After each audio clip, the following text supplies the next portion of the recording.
আপনার খোকাবাবু যে ডায়লগ দিয়েছে 4 তারিখের পরে কোন দিল্লির বাপ দেখে নেবে, তোর বাপ কোথায়? তোদেরকে কে দেখবে? তোদের তো বাপই ছিল না কোনোদিন, মাই ছিল খালি। শাড়ি পরা ডোনাল্ড ট্রাম্প তার একদম জীবন্ত নমুনা।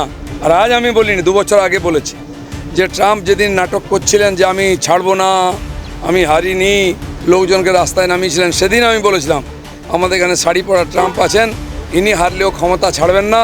দেখুন সেটা ঠিক হয়েছে। উনি রেজিগনেশন দিতে চাইছেন না, তাহলে কি ডবল ইঞ্জিন সরকারের বদলে আমরা এবার ডবল মুখ্যমন্ত্রী সরকার পাবো রাজ্যে? 2-1 দিনের মধ্যে ক্ষমতার নেশা কেটে গেলে চুপচাপ কালীঘাট চলে যাবে। এ পুরোনো অভ্যাস ওনার। হ্যাঁ, না করবো না, দেবো না, তারপর লাইনে এসে যান। পাবলিক গলা ধাক্কা দিয়েছে, এখন কোথায় থাকবে না? রিটায়ারমেন্টের বয়স হয়ে গেছে, পাবলিক বলছে সন্ন্যাসে যান, ম্যান্ডেট এসে গেছে। তার বিরুদ্ধে উনি কোর্টের বিরুদ্ধে যাবেন, নির্বাচন কমিশনের বিরুদ্ধে যাবেন, সংসদের বিরুদ্ধে যাবেন, এখন পাবলিকের বিরুদ্ধে যাবেন। জীবনে উনি কাউকে বিশ্বাস করেননি, পাবলিককে বিশ্বাস করেননি, এখানকার ভোটারকে, তাই ফলস ভোট দিতেন। পুলিশকে বিশ্বাস করতেন না, আর পার্টির লোককে বিশ্বাস করতেন না, এখন পাবলিক ওনাকে বিশ্বাস করেনি। এই ক্ষেত্রে যেটা আপনি একটা টার্ম ইউজ করেছিলেন, ওই টার্মটা একবার আপনার কাছ থেকে শুনতে চাই। শাড়ি পরা। হ্যাঁ, শাড়ি পরা ডোনাল্ড ট্রাম্প তার একদম জীবন্ত নমুনা। আর আজ আমি বলিনি, 2 বছর আগে বলেছি যে ট্রাম্প যেদিন নাটক করছিলেন যে আমি ছাড়বো না, আমি হারিনি, লোকজনকে রাস্তায় নামিয়েছিলেন, সেদিন আমি বলেছিলাম আমাদের এখানে শাড়ি পরা ট্রাম্প আছেন, ইনি হারলেও ক্ষমতা ছাড়বেন না। দেখুন সেটা ঠিক হয়েছে।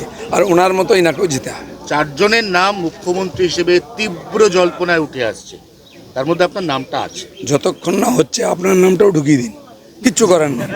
জল্পনা করতে কি আছে, লটারি করব। দাদা, নাজার থানার ওসি সহ অনেকেই বলছে যেভাবে পোস্টপোল ভায়োলেন্স হচ্ছে, পুলিশ কার্যত পুলিশও আক্রান্ত হচ্ছে। কোনো ভায়োলেন্স হয়নি। আমি খড়গপুরে বলতে পারি টিএমসির লোকেরা টিএমসির অফিস ভাঙছে, দখল করছে, মারছে। জোর করে পুলিশ দিয়ে লোককে টিএমসি করানো হতো। তারা 5 বছর নয় 15 বছর অত্যাচার সহ্য করেছে। জনরোষ কাকে বলে দেখে নিন, এখনও হয়নি। আমরা বলেছি হিংসা নয়। কথায় কথায় টিএমসির নেতারা কুণাল ঘোষ, ববি হাকিম বলতে এটা জনরোষ, আমাদের লোক মার খেলে। আমি বলবো একবার জনরোষ দেখাবো, যে গায়ে কাপড় থাকবে না, চামড়া থাকবে না। সেই জন্য সাবধান থাকুন। আপনার খোকাবাবু যে ডায়লগ দিয়েছে 4 তারিখের পরে কোন দিল্লির বাপ দেখে নেবে, তোর বাপ কোথায়? তোদেরকে কে দেখবে?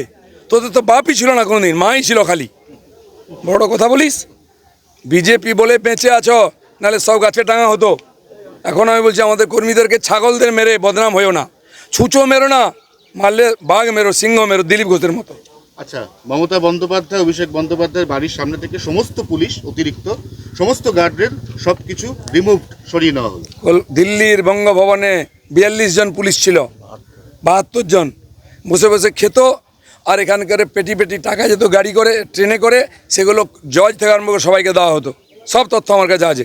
কোনো পাবলিককে, বাংলার লোককে ওখানে রুম দেওয়া হতো না, আমাদেরও দেওয়া হতো না। এমপিদের মেয়েদেরকে তাদেরকে লাত মেরে তাড়ানো হয়েছে। আর এখানে কালীঘাটের যে রাস্তা, হরিশ মুখার্জি রোড, একদিন বন্ধ ছিল, সেটা খুলে গেছে। এরকম পশ্চিমালয় কোনো ব্যারিকেড থাকবে না, কারোর সামনে সব খুলে দেওয়া হবে। রসায়ন জনগণ অনেক আগের থেকে মন ঠিক করে রেখেছিল, আপনারা বুঝতেই পারেননি। আমি ভোটের দিন আগেও, ভোটের দিন সকালেও বলেছি 200-র বেশি আসন পাবো, রিভার্স হবে। তাই হয়েছে। যে মানুষের সঙ্গে থাকে, মানুষের মনের কথা বোঝে, সে জানে মানুষ কত কষ্টে ছিল। এই মহিলাদের উপর অত্যাচার, এই লুটপাট, এমন কোনো বাংলায় মানুষ নাই যাকে লুট করা হয়নি, অত্যাচার করা হয়নি। সরকারি যোজনার টাকা থেকে আরম্ভ করে জমি, বাড়ি, দোকানপাট সব জায়গায় লুট করা হতো। স্কুলে বাচ্চা ভর্তি করুন, পয়সা দিন। হসপিটালে বয়স্কদের ভর্তি করুন, টাকা দিন। যেতে আপনি শ্মশানে যান, সেখানেও টাকা দিন। মানুষ যাবে কোথায়? তাই মানুষ এটা করতে বাধ্য হয়েছে। যেখানে কোনোদিন ভাবিনি জিতবো, সেটা জিতেছি। প্রথম সিট জিতলাম আমরা কাঁদি, কোনোদিন আলোচনা করা হয়নি, কিন্তু জিতেছি। যখন জনতা জনার্দন খেপে যায়, এরমই করে। সেই জন্য মমতা ব্যানার্জি বুঝতে পেরেছেন জনতার মুড, চলে যান, নাহলে আপনাকে গলা ধাক্কা খেতে হবে। কলকাতা নিউটাউনে গতকালকে একজন বিজেপি কর্মীকে পিটিয়ে খুন করা হলো, তৃণমূল কর্মীরা খুন করলো। সেই জন্য অভ্যাসটা পাল্টান। আমরা 300 জনকে মারার পরে চুপ করে আছি, কিন্তু যদি 1 to 2 করি তাহলে কতটা লাশ পড়বে? এখনও পাল্টাচ্ছেন না, কিন্তু পাল্টাতে বেশি দিন। দিলীপ ঘোষকে ওখানে দাঁড়াবে, সামনে দাঁড়িয়ে থেকে বাকি যা করাবো। আমি এখনও বলছি, বাধ্য করবেন না। যুদ্ধ শেষ, এবার পরবর্তী ভাবনা চিন্তা কি? শান্তি হবে, শান্তি পর্ব শুরু হবে, উন্নয়ন হবে, নতুন বাংলা হবে। দিলীপ ঘোষকে কি মুখ্যমন্ত্রী পদে দেখা যাচ্ছে? কল্পনা করুন। আরো ভালো ভালো খবর দেখতে সাবস্ক্রাইব করুন বাংলা হান্টের ইউটিউব চ্যানেল। বাংলা হান্টের আরো খবর দেখতে নজর রাখুন। বাংলা খবর মানেই বাংলা হান্ট।